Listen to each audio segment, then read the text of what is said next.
इस फिल्म की कहानी शुरू होती है नॉर्वे से।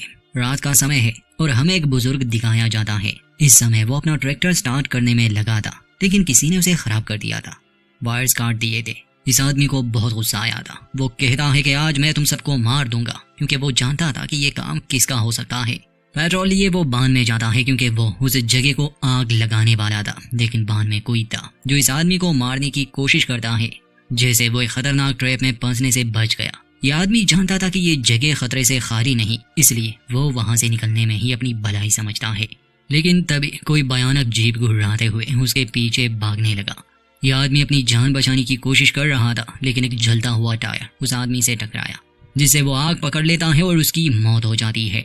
अब 1 साल बाद का समय दिखाया जाता है, जहां हम एक छोटे से परिवार को देखते हैं, जिसमें है बेल, उसकी पत्नी कैरल और इनके 2 बच्चे लूकस और नोरा। बेल अमेरिका में पला बड़ा था, लेकिन उसका बचपन नॉर्वे में अपने अंकल के साथ गुजरा। उसे नॉर्वे में एक अच्छी नौकरी मिल रही थी, इसलिए वो अपने परिवार को लेकर नॉर्वे शिफ्ट हुआ।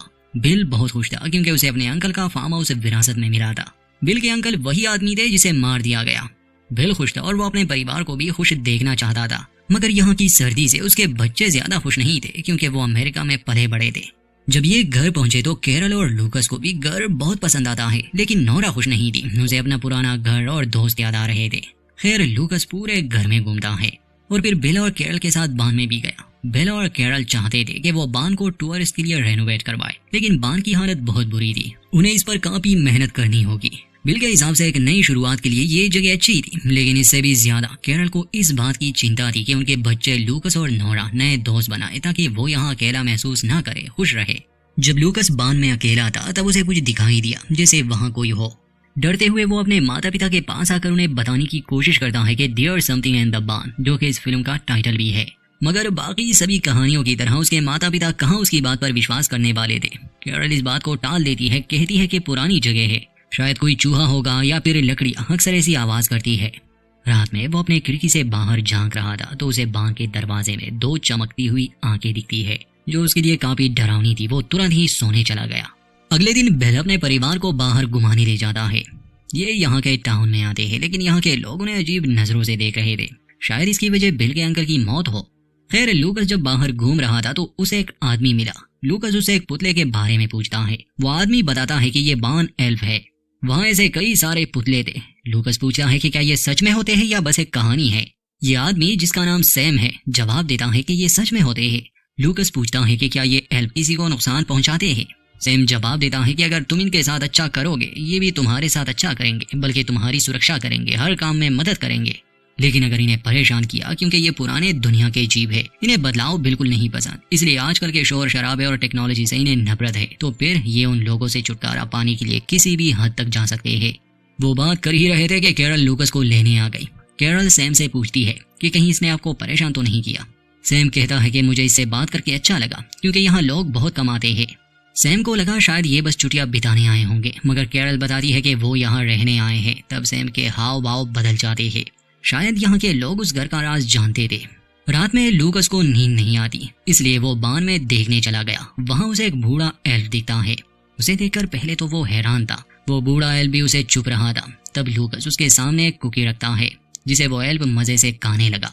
लूकस उसे अपना नाम बताता है और कहता है कि ये बाकी लोग मेरा परिवार है और तुम हमारे साथ सुरक्षित हो। अब लूकस जब उसे दूसरी कुकी देने आगे बढ़ा तो उसकी टॉर्च नीचे गिर जाती है, जिसे डर कर वो एल्फ भाग गया, क्योंकि रोशनी इन एल्फ्स को राज नहीं आती। घर में दिखाया जाता है कि नोरा यहाँ आकर बिल्कुल भी खुश नहीं थी। वो अपने दोस्तों को मिस कर रही थी। तब उसकी माँ आकर उसे समझाती है कि समय के साथ सब ठीक हो जाएगा। यहाँ आना उसके पिता का सपना है, इसलिए उन्हें बिल को दुखी नहीं करना चाहिए। खुद कैरल भी यहाँ आकर ज्यादा खुश नहीं थी। अगली सुबह वो बिल से बात करने जाती है। कहती है कि क्यों ना हम बान में एक पार्टी रख के, लोग आएंगे तो शायद नोरा और लूकस को दोस्त बनाने का मौका मिल जाए और यहाँ के लोगों से भी हमारी जान पहचान बढ़ जाएगी। बिल इसके लिए मान गया। अब बिल जैसे ही बाहर आया ताकि वो बर्फ को साफ करे, तो ये देखकर उसे काफी हैरानी हुई कि किसी ने ये काम पहले ही कर दिया है। बिल कैरल को इस बारे में बताता है तो वो कहती है कि शायद ये किसी तरह की पब्लिक सर्विस हो। इस बात से उन्हें खुशी हुई, लेकिन हम और लूकस जानते हैं कि ये काम उस एल्फ का है। अगर उसे खाना दोगे, परेशान नहीं करोगे, तो वो एक सर्वेंट की तरह घर के कामों में मदद करेगा। जैसे बिल को लकड़ियां काटने में मुश्किल हो रही थी, और जब अगले दिन उसने देखा तो एल्फ ने उसके लिए सारी लकड़ियां काट दे दी।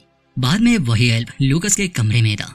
वो कुकीज लेने आया था। लूकस उसे कुकीज देता है और अब इनमें दोस्ती हो गई थी। खैर घर में क्रिसमस की तैयारियां भी चल रही थी। रात में बेल उन्हें बाहर बुलाता है। उसने पूरे घर को लाइट से सजा दिया था।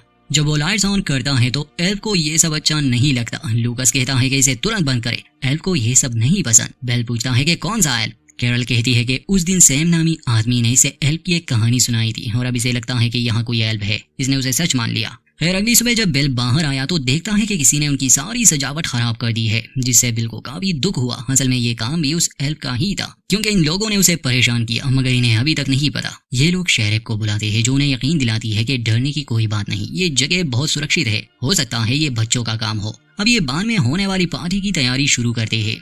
जब बिल और कैरल बान में थे तब वो एल्फ बेल पर एक बैरल गिराता है, लेकिन कैरल ने उसे बचा लिया।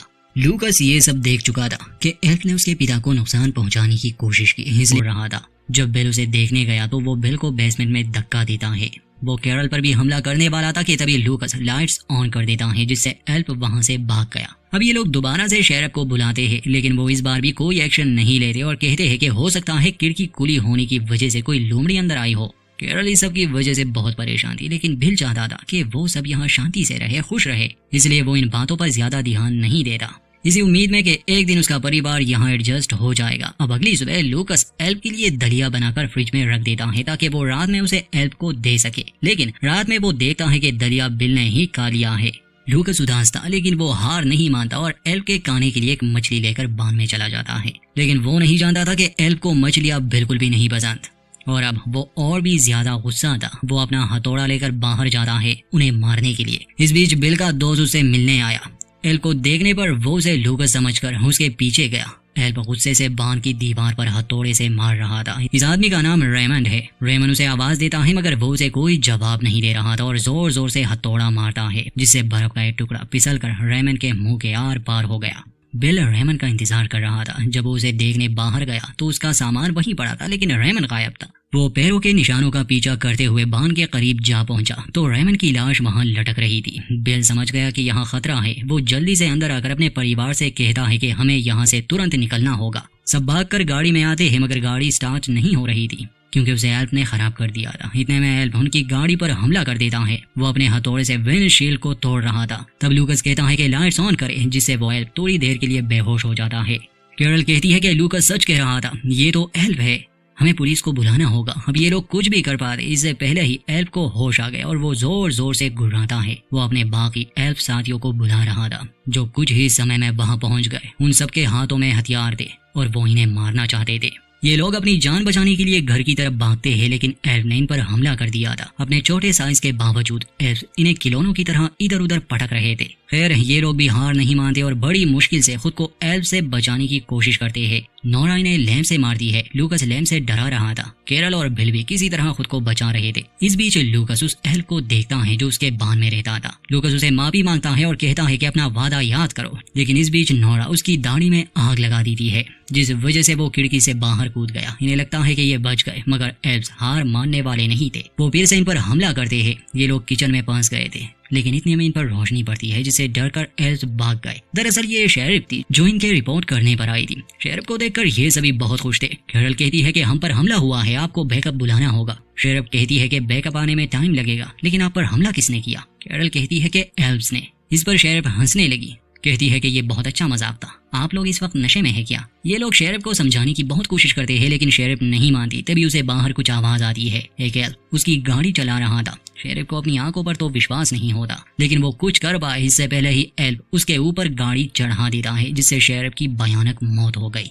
ये देखकर वो सभी फिर से घर के अंदर भागते हैं और हम देखते हैं कि शेरिफ की बंदूक भी एक एल्फ के हाथ लग गई, जिसे गलती से वो अपने ही एक एल्फ साथी को मार देता है। उसे समझ नहीं आती ये है क्या। वो बंदूक को अपनी तरफ मोड़कर फायर करता है, जिससे उसकी भी जान चली गई। खैर घर में सभी बौखलाए हुए थे, खासकर बिल। बिल लूकस से कहता है कि मुझे एल्फ ने काट लिया है, इसलिए तुम्हें मुझे मारना होगा, मैं उनके जैसा नहीं बनना चाहता। इस पर लूकस कहता है कि वो एल्फ्स है, कोई ज़ॉम्बीज़ नहीं, आपको कुछ नहीं होगा। अब नीचे एल्फ्स घर में घूम रहे थे। वो लोग शराब पीकर पार्टी करते हैं, जिस बीच इन्हें सोचने का मौका मिल गया। बिल अपने परिवार से माफी मांगता है। उसे दुख था कि उसकी वजह से उन्हें ये सब देखना पड़ रहा है, लेकिन सभी बिल का हौसला बढ़ाते हैं। बिल कहता है कि हमें खुद पुलिस स्टेशन जाकर मदद लानी होगी, इसलिए बिल और लूकस खिड़की से नीचे कूद जाते हैं। वो स्लेज लेकर वहां से निकलने ही वाले थे, मगर दो एल्फ्स ने उन्हें देख लिया जो उनका पीछा करते हैं। और वो उन पर ब्लेड से हमला भी कर रहे थे। वहीं घर पर एल्व्स नोरा के कमरे तक चढ़ने की कोशिश में लगे थे। नोरा और कैरल उन पर स्पेयर से बनाए बॉम्ब्स फेंकती है, इससे वो कुछ समय के लिए तो एल्व्स से बच गए,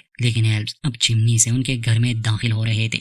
कैरल नोरा को भागने के लिए कहती है, इसलिए वो खिड़की से कूद गई, जबकि कैरल एल्व्स से लड़ती है, लेकिन नोरा को भी एल्व्स ने देख लिया था और वो उसका पीछा करने लगे, जो उसे पकड़कर जंगल में खींच लेते हैं।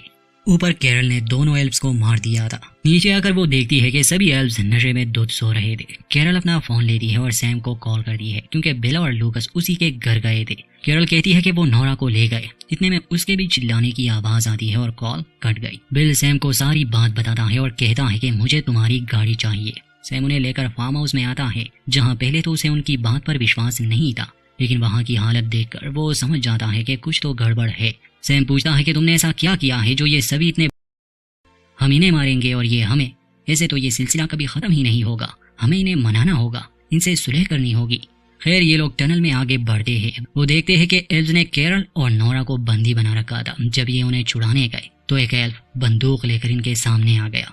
सैम उनसे दोस्ती करने की कोशिश कर रहा था, लेकिन सरपिरे एल्फ सबसे पहले सैम पर ही गोली चला देता है। इतने में बाकी एल्फ भी वहां आ गए। इस बीच लूकस को वही एल्फ दिखता है जो उसका दोस्त रह चुका था। वो उसे अपनी दोस्ती की याद दिलाता है, जिससे उस एल्फ को उन पर दया आ गई और वो उनके भागने में मदद करता है, लेकिन बाकी एल्फ्स ने उन्हें घेर लिया।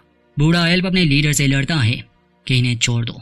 तब लीडर एल्फ उस पर बंदूक तान देता है, लेकिन बंदूक में गोलियां खत्म थी। इस बीच उन्हें सीढ़ियों से ऊपर चढ़ने का मौका मिल गया। इस सब हंगामे में नोरा देखती है कि नीचे शराब का बैरल गिरा हुआ है। वो कागज का प्लान बनाकर उसमें आग लगा देती है। जैसे ही वो नीचे गिरा, वहाँ एक धमाका होता है जिसमें वो सभी एल्फ्स मारे गए और ये सब सुरक्षित थे। इतने में कुछ एल्फ्स सैम को लेकर आते हैं, जो अभी जिंदा था। सैम कहता है कि ये लोग शांति चाहते हैं, इन्होंने मुझे जाने दिया। खैर सैम देखता है कि वो बूढ़ा एल्फ जिसने इनकी मदद की है वो उदास था, क्योंकि उसका घर तबाह हो चुका था। लूकस कहता है कि ये हमारे साथ रह सकता है, लेकिन बेल कहता है कि ऐसा मुमकिन नहीं। तब लूकस को सैम के क्रिसमस म्यूजियम का ख्याल आता है। ये लोग वहां जाते हैं जहां सैम उसे उसका नया घर दिखाता है। एल्फ खुश था और सैम वादा करता है कि वो उसका बहुत ख्याल रखेगा और कभी भी उसे परेशान नहीं करेगा।